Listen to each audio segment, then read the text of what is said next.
Ilagay ang asin sa mga lugar na aking sasabihin at ang pera ang kusang lalapit sa inyo.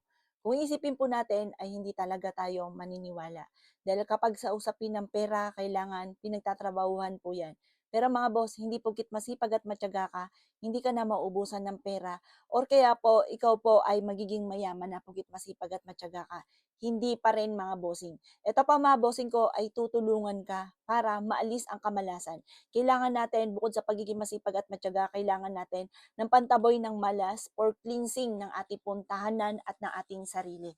Ito pa mga bossing ko, mai-share ko lamang po sa inyo. Meron akong kakilala mga bossing ko na napakatumal ng kanyang negosyo. Mula po na naglagay siya sa harapan ng kanyang negosyo ng asin, yun nga po ay unti-unting dumami or kaya napapansin lagi ang kanyang negosyo dahil nga po sa paglalagay niya ng asin at paglalagay ng mga produkto na naaayon at papalo sa kanyang negosyo. Doon ay nagkaroon siya ng iba't ibang ideas para lumago ang kanilang negosyo.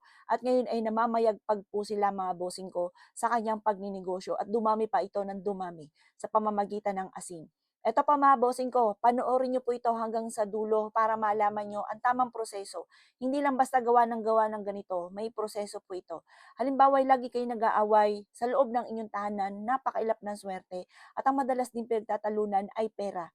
Maglagay ka ng asin sa inyo pong salas at tutulungan ka nito para ma-cleansing ang bawat isa na nakatira para hindi lagi mainit ang ulo at kapag po kasi ganon, mas nagiging parang iniimbitahan nyo ay negatibo.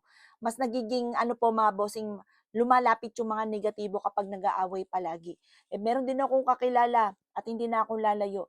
Naglagay po siya ng asin at yun nga po ay nagtuloy-tuloy ang pasok na swerte at natigil ang mga pagtatalo sa loob ng kanilang tahanan na dati-dati mailap at lagi nagkakaroon nga po ng mga pagtatalo, sumbatan, konting pag-aaway na uwi sa matindi na sagutan hanggang sa hindi na nagpansinan. Pero mula na siya naglagay ng asin sa salas po nila, ay nagtuloy-tuloy na po ang pasok ng swerte. Meron din akong kakilala at meron din kami rin po mga boss, ginagawa po namin 'to. Sa loob ng kwarto, kung lagi na lang may karamdaman, para po maalis ang mga karamdaman bukod sa pag-iingat at pag-inom ng tamang gamot at pagpapa-check up, mainam na meron kang asin sa kwarto po ninyo. Ang dulot po niyan ay nagki-cleansing po yan ng kapaligiran para hindi ka malasing. Or kaya po mga bossing ko, sa loob ng inyo pong CR, kung lagi na lamang po parang lagi may mainit, lagi may tensyon sa loob ng inyong tahanan, maglagay ka sa CR. Ang tamang proseso po nito mga bossing ko, every week, dapat ay tinatapon ang asin.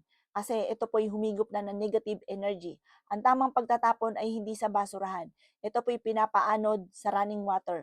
Mainam po na sa gripo po natin ay doon natin ibuhos ang asin na ating pong ginamit upang sa ganun ay maanod po siya sa drainage mga bossing, lumayo ang mga kamalasan.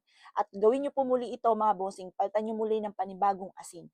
Magdala ka ng ganito para kahit saan kayo tutungo, kayo po ay susundan ng kaswertehan. Lalo-lalo na ngayong araw na ito mga bossing ko ay unang araw ng pasok ng buwan ng Oktobre. Kapag napanood niyo po ito mga bossing ay mainam na wag ka magpapawala nito at ang dulot nito ay napakaswerte.